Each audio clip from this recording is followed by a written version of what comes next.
Je suis toujours à la recherche du van idéal. Je cherche le van idéal parce que la van life, c'est la liberté, mais elle vient au prix de pas mal de compromis. Si on ne les anticipe pas, on se lance dans un projet de van qui nous vide le compte en banque et nous met un caillou dans la chaussure. Pour ne pas faire les erreurs classiques, j'ai demandé à un aménageur pro de nous partager son expérience. Et tu vois, là, je trouve que c'est le rêve pendant 2 jours. Le mec qui vit dans son van toute l'année. Ouais, c'est pas si simple. Et Il faut vraiment le vouloir à fond. ouais. Il faut vraiment le vouloir à fond. Moi, je l'ai fait. Qu'est-ce qui t'a pesé d'ailleurs? Hein? Il y a des trucs qui, à la longue, te pèsent, même toi. Est-ce que tu as réussi à... Quand tu vis dans un camion? Ouais. Alors moi, c'était un peu différent puisque, en fait, Tu vois, je me dis, même socialement, les gens qui arrêtent pas de bouger.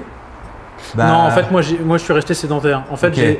j'ai vécu dans mon van comme tu vis chez toi et j'allais au boulot tous les jours, je dormais sur le parking du boulot. C'est énorme. Et du coup, mais bon, après, quand tu es moniteur de voile, tu bosses un peu aussi en Ouais, vacances. t'es au plein air. Tu vois, tu es en Ouais. plein air, tu finis la journée de boulot, tu retournes naviguer pour toi, tu vas faire du vélo, etc. Oui, on n'est pas L'hiver, sur c'est un peu du plus cadre compliqué. supérieur à la défense qui prend Non. son laptop et qui monte dans Voilà, sa c'est ça. tour, quoi. Et du coup, c'était Ouais. un peu différent.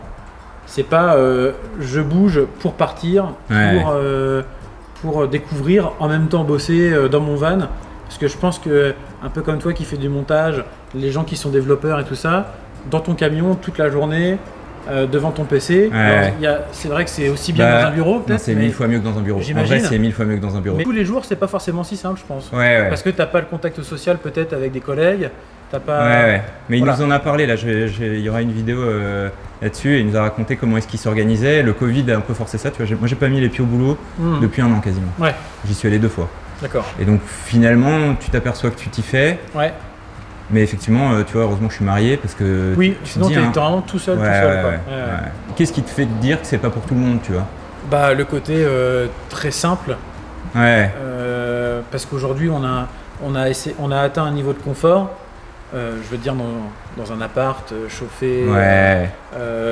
t'as de la déco, t'as des choses qui te facilitent la vie, pour faire la cuisine, te doucher, on a le gel douche pour ci, la poche shampoing, machin. Là, t'es obligé de faire le ménage, quoi. Si t'as la chance d'avoir de l'eau chaude dans un ballon au gaz par exemple, t'as 6 litres d'eau chaude quoi. Ouais. Donc t'as plutôt intérêt de te manier, tu te rinces, enfin tu te mouilles, tu te laves, tu te rinces quoi, terminé. Ouais. Tu te sèches pas les cheveux ou alors tu le fais autrement, tu trouves des solutions. C'est vraiment la vie très simple quoi.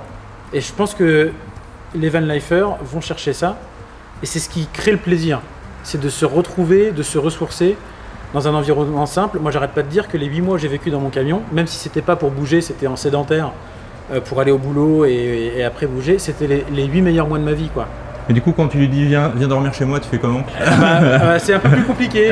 Mais on s'était pas encore rencontré avec Zoé et du coup, j'étais tout seul. Ok. Et c'était un moment de ressourcement énorme parce que tu sors du boulot, tu arrives dans ton camion, t'as rien à faire, t'as pas de maison à rénover, t'as pas d'entretien à faire, Ouais. T'es juste posé, t'as pas quoi. toutes les courses à faire, enfin tu vois, t'es vraiment très simple. Et du coup, dans les choses simples, eh ben, tu te dis qu'est-ce que je fais? Eh ben tiens, je vais faire du vélo, je vais faire du sport, je lis un bouquin, j'ai pas la télé, déconnecté totalement de la vie de la société. Et c'est marrant parce que tu vois, là j'ai pas d'électricité pour recharger mon ordi. Mhm. Bah, c'est une bénédiction. Ouais, Parce que du coup je fais pas de montage, je profite juste du moment et de ce que et, t'as autour de toi. encore là je me balade un peu trop avec ma caméra, etc. Tu vois. C'est vraiment le retour aux choses simples qui fait que tu te reposes peut-être des questions sur le niveau de vie que tu avais atteint Ouais. et tu te dis en fait mais j'ai pas besoin de tout ça. C'est clair.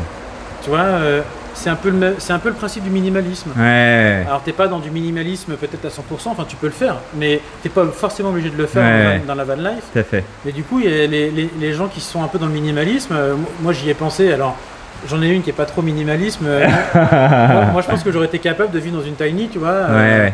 Et là vous habitez dans une maison? non, ou un appart? non, on a vendu la maison pour aller plus petit dans un appart. Mais par contre, on est au cœur de ville, de Grandville. Ça va? C'est pas trop dur? Ça va. Et vous vous êtes rencontrés en van du coup ou pas? Non.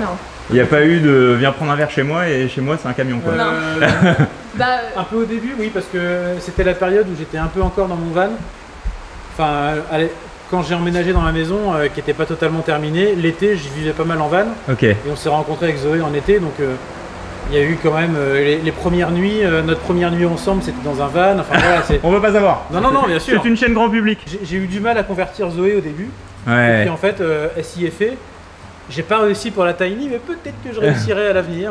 Et j'ai réussi à la convaincre de faire un tour d'Europe en van. Mais et je pense qu'il y a vraiment un plaisir à justement à pouvoir alterner les deux, tu vois. Oui. C'est-à-dire de temps en temps prendre ton bain Ouais. et pouvoir partir 2 semaines en vacances. Ouais.